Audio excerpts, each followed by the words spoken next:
or damage.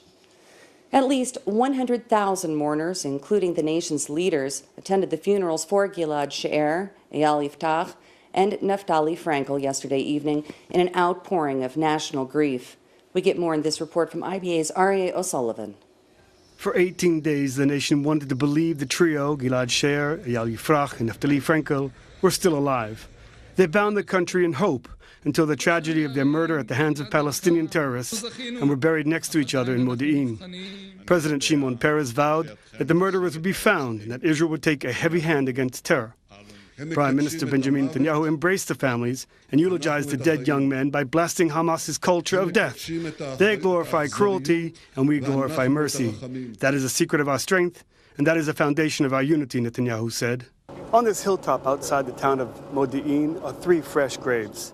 Throughout the day, Israelis have been streaming to this graveyard to pay their respects, to recite the mourner's Kaddish, to show their condolences to the family. In a way, the death of the 3 teenagers brought together the entire nation. These poor boys did nothing wrong. They were coming home from school. Like my son goes to school in Kedumim, and he takes tramps back home, and it could have been him. And I feel like I just wanted to come here to pay my respects. Mm-hmm. Did you know the families? I knew the Frankel family, I knew the aunt of Naftali. Do you think that this brought together the country in a way? Oh, it did. It really did. And hopefully the country will react in a good way and not, already we've heard there might be some kind of retaliation thing that happened in Jerusalem, and that people will not act in a way that puts us at the level of them who did this. I think that the world can understand our think about these 3 boys. Nobody understands how come Israeli take it so hard and why we came here.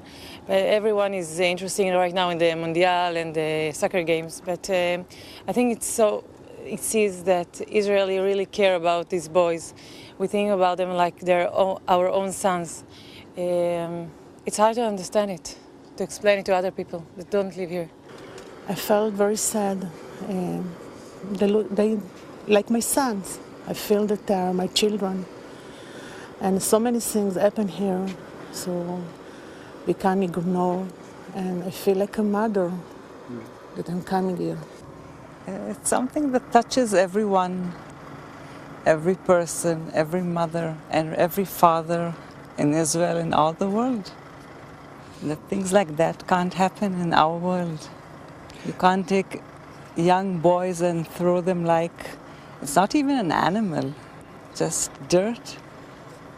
And you've been following this for the past 18 days, yes? Yes, every day. What's that like? Terrible.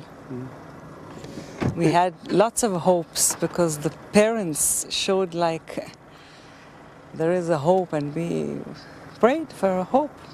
But Aryeh O'Sullivan for IBA News. The United Nations